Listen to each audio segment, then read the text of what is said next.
As uterine cancer rates rise, experts are paying very close attention to the higher rates of death and later diagnosis for Black women. So Keitha Nelson tonight continues to share the untold truth. According to the National Cancer Institute, Black women are twice as likely to die from uterine cancer compared to white women. Groups are working to spread awareness, encouraging us all to pay attention to our bodies. But most of all, I love my plants now. Enjoying the little things. And I got a fresh little one growing right here. Paying attention as they develop. Another one right there. And grow. I need to really pot them in a bigger pot. A minor challenge. I'm so proud of my plants, I don't know what to do. In the grand scheme of things. I am so thankful to God because I have had challenges. Miss Ernestine, do you mind me asking how old you are? No, ma'am, I sure do not.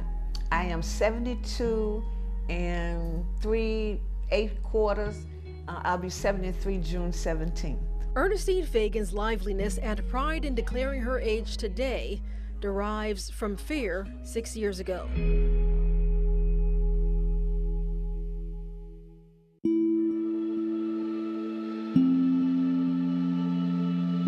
When I went into OBGYN, I had some complaints because at my age, I shouldn't have been spotting, I shouldn't have been bleeding. And I know my body. That's the most important thing, knowing your body. And had I not have known my body, I probably would have been dead.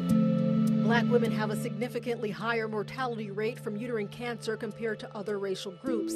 They're twice as likely to die from it. A study by the National Library of Medicine found that Black women, representing fewer than 10% of uterine cancer cases, accounted for roughly 18% of all deaths. Absolutely. One of my reasons for being here is for research and to understand better why these disparities exist. Dr. Chris DiStefano is a volunteer physician at Volunteers in Medicine, working with patients that have high risk for cancer. So Black women do have more aggressive types of uterine cancer, and we don't know completely why, but we do know it's multiple factors, probably also family history, genetics, and obesity, and environmental may also play a part. He explains uterine cancer is an abnormal growth of cells from the inner lining of the uterus, usually the endometrial type, dominated by obesity. And therefore, uterine cancer has increased over time, and it will continue to increase as obesity rises in the country. What should women be looking out for when it comes to these cancers? How do we know if perhaps we might have it? Postmenopausal bleeding. So the first thing we need to know is what menopause is. This is 1 year without a period, in usually after age of 50. So women that go a year without bleeding and then have some bleeding, this can be a sign of uterine cancer. Another sign earlier than menopause is heavy bleeding. Or skipping multiple periods and then having bleeding that's heavy.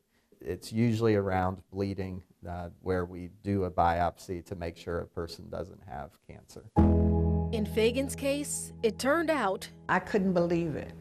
I could not believe it. she did have endometrial cancer. When I couldn't go to sleep, I laid there and my brain just raced. It raced, and yes, I cried, I boo-hooed and cried. Diagnosed on March 15th of 2019, 12 days later, Fagan's had a full hysterectomy. After the surgery, she completed 6 sessions of chemo, followed by radiation in the hospital. Yeah, I have had my crying spells, but I'm over it now because I know God is a healer. Cancer-free, she now pours into others, serving as a community health worker at the American Legion Post, making sure veterans get their proper health screenings. I have met so many, and they're scared to go to the doctor, and I try to encourage them and tell them I'm scared not to go. Black women are more likely to be diagnosed with advanced stage endometrial cancer and have less access to necessary surgeries. For Fagan's, that was not the case. Her cancer was caught at an early stage. But 1B, we beat that. Now, this QR code right here on your screen will direct you to the Voices of Black Women page. The American Cancer Society is conducting a massive study aiming to develop strategies and interventions to reduce the risk of cancer and other diseases. So check it out to see if you're eligible to participate.